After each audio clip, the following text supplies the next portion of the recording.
दोस्तों, यात्रा ग्राम का आज का दिन एक रोलर कोस्टर राइड, एक हॉरिबल जर्नी रहा है। मैं कल 2 बजे गोवा संपर्क क्रांति ट्रेन में बैठा था। गुजरात में बीच में अचानक पानी आने की वजह से पूरी ट्रेन रुकी हुई थी। 12 बज चुके थे। इस वक्त रात के 2 बज रहे हैं और फाइनली मैंने डिसाइड किया, हम लोग सूरत पहुँचे। फाइनली मैंने डिसाइड कर लिया है कि मैं अब सूरत में उतर के कैसे भी करके यहाँ से चाहे बस पकड़ूँ, चाहे ऑटो पकड़ूँ, चाहे टैक्सी पकड़ूँ, कैसे भी करके मुझे रोड का रूट लेना पड़ेगा। क्यों? क्योंकि ये जो ट्रेन में जिसमें बैठा हूँ, गोवा संपर्क क्रांति की जो ट्रेन है, इसका रूट अब सूरत से चेंज हो रहा है। ये जलगांव जाएगी। जलगांव से होते होते होते कल्याण, कल्याण से होते हुए ये गोवा की तरफ जाएगी। क्योंकि ये मुझे यहाँ से सीधा पनवेल और वसई रोड में उतरना था, बट अब इसका रूट चेंज हो गया है तो ये वहाँ पर नहीं जाएगी। अब अगर मैं कल्याण में भी जाकर उतर सकता था, लेकिन कल्याण मेरे को ये 4 बजे पहुँचाती। इतना लंबा रूट। तो मैंने कहा कि नहीं, अब तो मतलब रहा नहीं जा रहा, बच्चों से भी मिलना है, दिमाग ऐसा फट चुका है। क्योंकि मैं ऑलमोस्ट, ये मेरे एक तरह से 48 आवर्स मतलब 50 आवर्स हो चुके हैं। मैं परसों निकला था सुबह 6 बजे मनाली से चंडीगढ़ के लिए बस में। फिर पूरा रात वेट किया मैंने वेटिंग हॉल में वेट करने के बाद मैं यहाँ पे 2 बजे की ट्रेन पकड़ी। सब कुछ ठीक था, नॉर्मल था। 3 बजे 4 बजे तक सब कुछ ठीक था। लेकिन वहाँ से जो हड़ल आना स्टार्ट हुआ, ट्रेन हिली नहीं रही, चल रही है, रुक रही है, हिल रही है। मतलब 10 घंटे तक ट्रेन गुजरात के एक स्टेशन पे ही खड़ी रही। अभी रात के 2 बज रहे हैं। अभी फाइनली मैंने डिसाइड कर लिया है कि हम जाएंगे। मैं जैसे ही निकला तो मेरे साथ चंडीगढ़ के सर भी थे। उन्होंने मुझे मतलब पूरा गाइड किया कि चलो हम भी साथ में चलते हैं। तो उनके साथ मैं निकला और जैसे ही हम बाहर आया तो देखा कि मतलब बहुत सारे लोग ऑटो के लिए बहुत ज़्यादा मारा मारी कर रहे थे। मतलब ऑटो शायद उनको मिल नहीं रहा होगा या क्या है, क्योंकि सब लोग जो है बॉम्बे जाने वाले ज़्यादातर सूरत के स्टेशन पर ही उतर गए थे।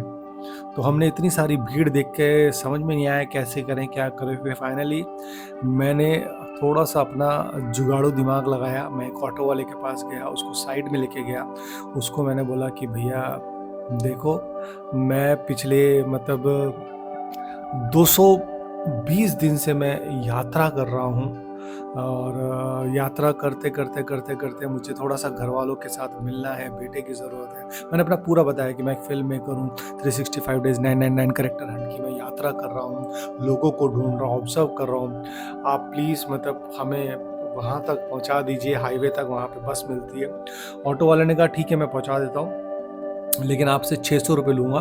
और मैंने कहा यार 600 रुपये तो बहुत ज़्यादा है, 600 रुपये किस चीज़ के बनते हैं? तो उन्होंने कहा नहीं, मैं 600 रुपये में आपको बैठाऊँगा भी, मतलब बस आपको मैं करा के दूँगा। जब तक आप बस में बैठ नहीं जाओगे तब तक मैं वहाँ से जाऊँगा नहीं। जब ऑटो वाले ने मुझे ऐसा कहा तो मुझे ये डील अच्छी लगी। मैंने कहा चलो ठीक है, ये भी अच्छा आइडिया है। तो हमने उसको 600 रुपये दिए। चंडीगढ़ सर ने भी 600 रुपये दिए, मैंने भी 600 रुपये दिए और वो हमें लेके आए हाईवे पे। अब हाईवे पे मतलब 600 रुपये में उसका कुछ होगा कट के, मतलब बस में वो बस वाले को 400 देगा, 200 रुपये खुद रखेगा। ऐसे करते करते उसने 4 बस निकलवा दी। मैंने फिर ऑटो वालों को कहा भैया तू 600 की जगह 200 रुपये और एक्स्ट्रा ले ले हमारी तरफ से। लेकिन मेरे भाई, मेरे बाप बस हमें दिला, दिमाग फट रहा है इस वक्त। मैं पूरा सिंघम बन चुका हूँ, मैं मतलब पागल हो रहा हूँ इस वक्त, मुझे बस कैसे भी करके दे। तो उसने फाइनली समझा और अपना थोड़ा सा कट कम किया और एक बस वाले से सेटिंग करी और बस वाले में मतलब मुंबई जा रही थी तो उस बस में हम बैठे। बस अच्छी थी, साफ़ सुथरी थी और मज़े की बात ये थी कि वो स्लीपिंग बस थी।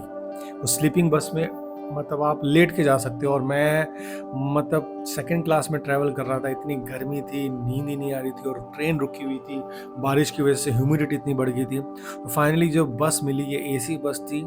यहाँ पे जो सुकून मिला बॉडी को, आप मानेंगे नहीं। मैं लेटा हूँ, अराउंड 3 बजे हम लोग लेटे और सुबह 9:30 पौने 10 बजे के करीब मेरी नींद खुली और मैंने देखा कि मैं विरार की तरफ एंटर कर रहा हूँ। घर वाले आने वाले हैं, घर वालों से मैं मिलने वाला हूँ। घर वालों से मिलने की जो एक्साइटमेंट थी वो बढ़ गई थी। और अब यहाँ पे आज मैं मुंबई में 1-2 दिन थोड़ा-सा रेस्ट करूँगा, थोड़ा-सा लाइन अप करूँगा क्योंकि मुझे बहुत ज़्यादा एडिट करना है। पिछले 4-5 दिन से मैं बिल्कुल एडिट नहीं कर पाया हूँ, मेरे फ़ोन की मेमोरी पूरी फुल है। तो मैं पूरा एडिट करूँगा और अपने शॉर्टलिस्ट करूँगा इस जर्नी के दौरान कौन-कौन से कैरेक्टर मुझे मिले, मनाली के कौन-कौन से इंटरेस्टिंग कैरेक्टर मिले, लेह के कौन से इंटरेस्टिंग कैरेक्टर मिले, लद्दाख के कौन से इंटरेस्टिंग कैरेक्टर मिले, उन सबको सॉर्टेड करूँगा मैं 5 दिन तक और फिर हम मुंबई में निकलेंगे, मुंबई के लोगों को ढूँढेंगे, आमची मुंबई के बहुत इंटरेस्टिंग कैरेक्टराइजेशन को ढूँढेंगे, अच्छे-अच्छे कैरेक्टर ढूँढेंगे। ये नेपोटिज़्म रहेगा यहाँ पे, मुंबई के लोगों को तो यहाँ पे 30 साल दिए हैं जीवन के, तो यहाँ के लोगों को तो ऑब्ज़र्व करना है, यहाँ के लोगों को कहानी को पिरोना ही पिरोना है। तो आप प्लीज़ देखते रहिए हमारी यात्राग्राम, हमारी यात्राग्राम की चीज़ें आपको अच्छी लग रही है, हमारी कोशिश अच्छी लग रही है तो प्लीज़ इसको लाइक करें, शेयर करें, सब्सक्राइब करें और यात्राग्राम की जर्नी को एन्जॉय करें। और नवरस कथा कोलाज अभी तक आपने नहीं देखी तो प्लीज़, प्लीज़, प्लीज़ इसको देखिए। नवरस कथा कोलाज को एक independent cinema, independent film maker की सिनेमा है। मैं पूरे साल भारत की जर्नी कर रहा हूँ 9 रोल के बाद 999 रोल पिरोने के लिए। तो हमारे हौसले को सलाम कीजिए, 9 लोगों को फॉरवर्ड कीजिए, 9 लोगों को बोलिए अपने रिलेटिव को वो और जगह फॉरवर्ड करें। मैं चाहता हूँ कि इंडिपेंडेंट सिनेमा ज़िंदा रहे और इंडिपेंडेंट सिनेमा जब ज़िंदा रहेगा, जब आप मिल के हमें सपोर्ट करेंगे, हमारी फ़िल्म को देखेंगे। और नवरस के इतने सारे आप उसके व्यूज़ देख लीजिए, अब तक अराउंड 50,000 व्यूज़ हो चुके हैं। उसको लोग पसंद कर रहे हैं, कमेंट कर रहे हैं, आप उसके कमेंट्स पढ़िए, ट्रेलर देखिए, मैंने उसकी मेकिंग बना रखी है नवरस कथा कोलाज की, वो देखिए, आपको बहुत पसंद आएगी। और मैं कोशिश करूँगा कि आने वाले 999 कैरेक्टर में जिस तरह से नवरस में एंटरटेन किया आपको, उसी तरह से और अच्छा और अच्छी कहानी भारत को रिप्रेजेंट करते हुए अच्छी-अच्छी कहानियाँ आपको मैं पिरो सकूँ, आपको मैं दे सकूँ। तो support independent film maker, support Praveen Ingonia vision channel, like करें, शेयर करें, सब्सक्राइब करें, यात्राग्राम की जर्नी को एन्जॉय करें जी। भारत माता की जय, वंदे मातरम।